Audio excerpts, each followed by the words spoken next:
السلام علیکم ناظرین حضرات، چینل کو ابھی سبسکرائب نہیں کیا ہے تو چینل کو سبسکرائب کر لیجئے، ساتھ میں بیل آئیکن ضرور دبا دیجئے تاکہ آنے والی ویڈیو کی نوٹیفیکیشن آپ کو ملتی رہے۔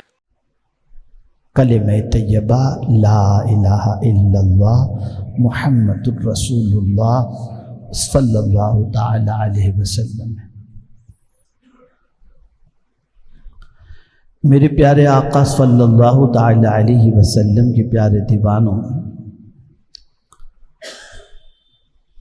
کلمہ طیبہ اپنے دامن میں بہت زیادہ وسعت، برکت، رحمت اور رحمت رکھے ہوئے ہے۔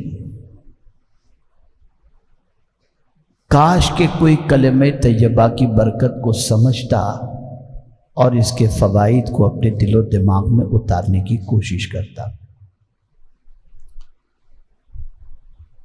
حضرت معاذ بن جبل رضی اللہ تعالیٰ عنہ سے متعلق حضرت انس رضی اللہ تعالیٰ عنہ روایت کرتے ہیں کہ ایک مرتبہ آقا کریم صلی اللہ علیہ وسلم سواری پر سوار تھے اور سرکار صلی اللہ علیہ وسلم کے پیچھے سواری پر ایک ہی سواری تھی اور اس سواری پر آگے سید آقا کریم صلی اللہ علیہ وسلم تشریف فرما تھے اور پیچھے ہی حضرت معاذ بن جبل بیٹھے ہوئے تھے۔ رسول اعظم صلی اللہ علیہ وسلم نے فرمایا، یا معاذ، اب یہاں میں سمجھا دوں آپ کو، اس وقت ایک طبقہ یہ کہتا ہے کہ دور سے سرکار کو یا رسول اللہ کہہ کر کے پکارنا معاذ اللہ شرک ہے۔ تو میں یہاں پر عرض کروں گا کہ ہمیں جو دین ملا ہے وہ کہیں اور سے نہیں، کربلا کے تاجدار سے ملا ہے۔ اور جہاں تک دور سے پکارنے کی بات ہے تو آپ جانتے ہیں کہ 18 محرم حضرت امام زین العابدین رضی اللہ تعالیٰ عنہ کے وصال کی تاریخ ہے۔ تو جب کربلا میں رسول اعظم صلی اللہ علیہ وسلم کے نواسے حضرت امام حسین رضی اللہ تعالیٰ عنہ شہید ہو گئے تو حضرت امام زین العابدین رضی اللہ تعالیٰ عنہ نے ایک نعت لکھی۔ اس نعت کے آخر میں جو مقطع تھا، اس مقطع کے اندر انہوں نے لکھا، یا رحمت للعالمین ادرک لزین العابدین۔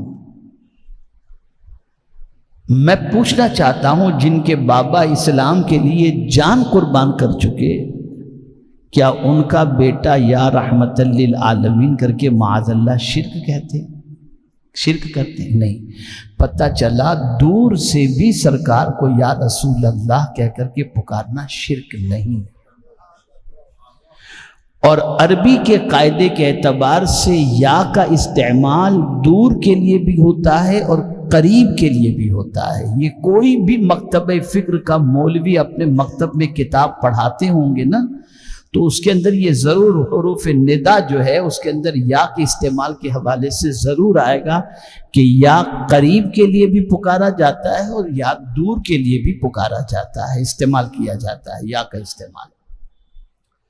اب سرکار صلی اللہ علیہ وسلم کے بالکل قریب بیٹھے حضرت معاذ بن جبل، ایک ہی سواری پر دونوں، اور سرکار صلی اللہ علیہ وسلم فرماتے، یا معاذ۔ تو حضرت معاذ بن جبل رضی اللہ تعالیٰ عنہ کہتے ہیں، لبیک و سعدیک، حضور میں حاضر ہوں، میں حاضر ہوں۔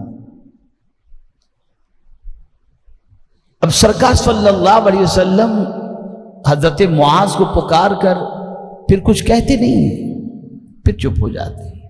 پھر سرکار صلی اللہ علیہ وسلم نے فرمایا، یا معاذ۔ تو حضرت معاذ بن جبل پھر جواب دیتے ہیں، لبیک و سعدیک، سرکار میں حاضر ہوں۔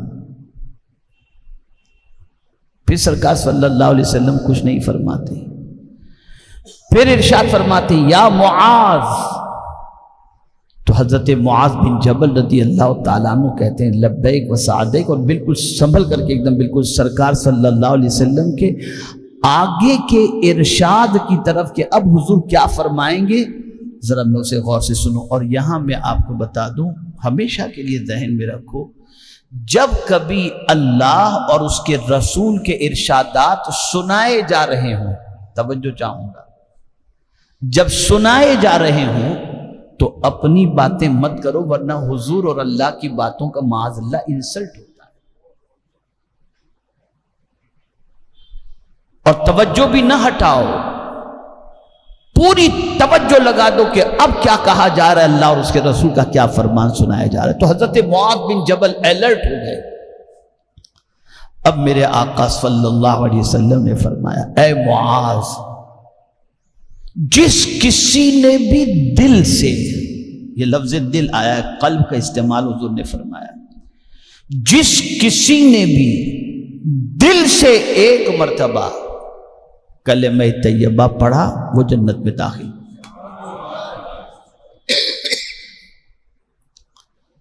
یہ دل کی بات ہے، اور یہ نہ سمجھنا کہ بس اتنا کہنا مطلب ہو گیا کام۔ یہ شہادت گہے الفت میں قدم رکھنا ہے۔ لوگ آسان سمجھتے ہیں مسلمان ہونا۔ اگر زبان سے ہم نے کلمہ طیبہ پڑھ بھی لیا اور کہہ دیا لا الہ الا اللہ، اللہ کے علاوہ کوئی معبود نہیں، اور دل کی پوزیشن یہ ہے کہ معبود کی ایک بھی نہیں سننا، ساری سننا ہے تو نفس ہی کی سننا ہے۔ لیکن جس نے دل سے کہہ دیا، اب اس کے بعد وہ اس طریقے سے اس پر جمع ہے کہ سنوں گا تو صرف میرے رب کی سنوں گا، اور اس کے حکم کے مقابلے میں کسی کا بھی حکم آ جائے میں چھوڑ دوں گا۔ یہ ہوا دل سے ماننا۔ اور اسی لیے ڈاکٹر اقبال جیسے مفکر نے کہا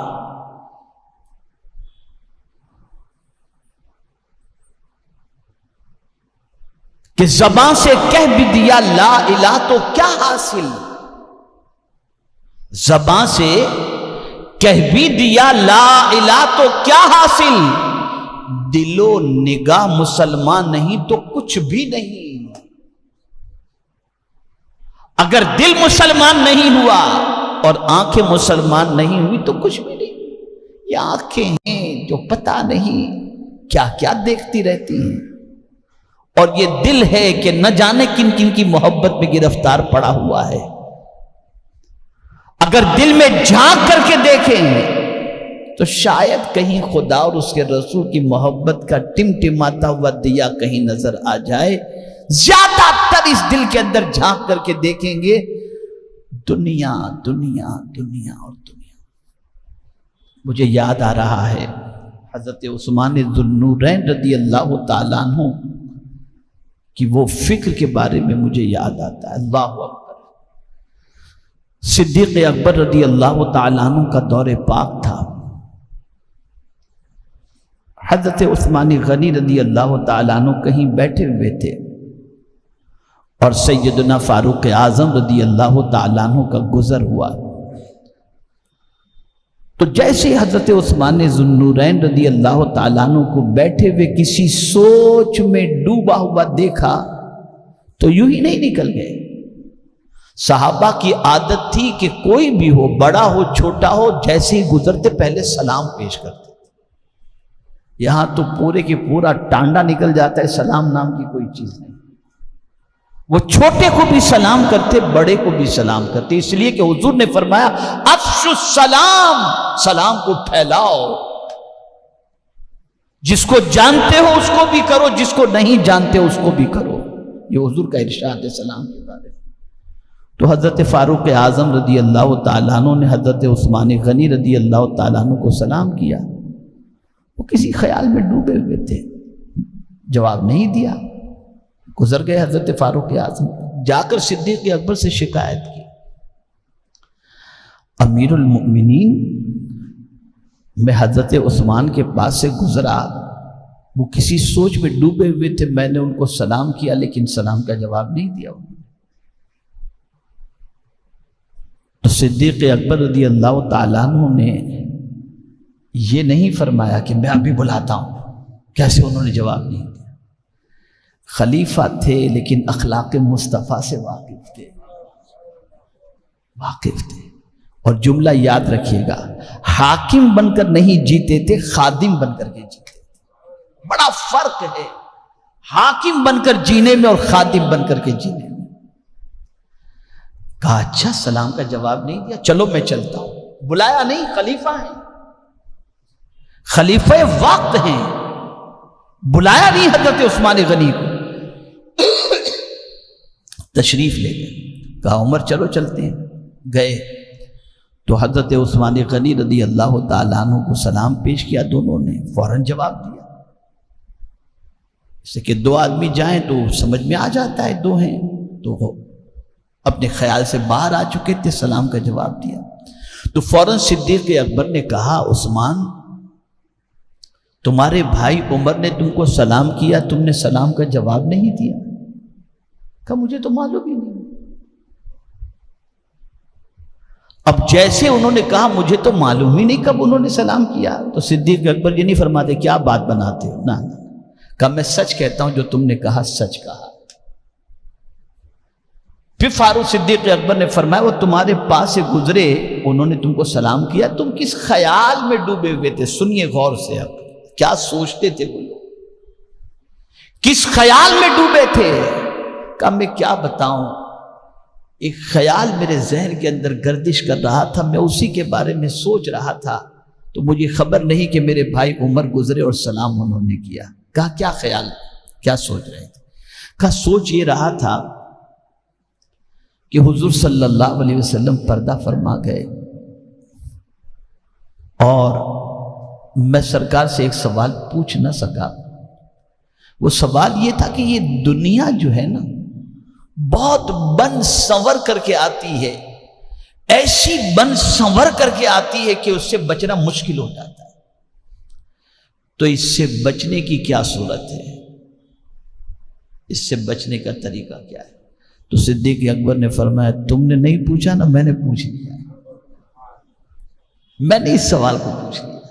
کہا جلدی سے بتاؤ حضور نے کیا فرمایا. تو صدیق اکبر رضی اللہ تعالیٰ عنہ نے فرمایا کہ میں نے جب حضور سے پوچھا کہ یہ بن سنور کر کے جو دنیا آتی ہے اس سے نجات اور بچنے کی صورت کیا ہے، تو سرکار نے فرمایا جو کلمہ میں نے میرے چچا کو پیش کیا تھا اور انہوں نے لوٹا دیا، بس وہی کلمہ طیبہ اس سے نجات کا ذریعہ ہے. یہی کلمہ طیبہ.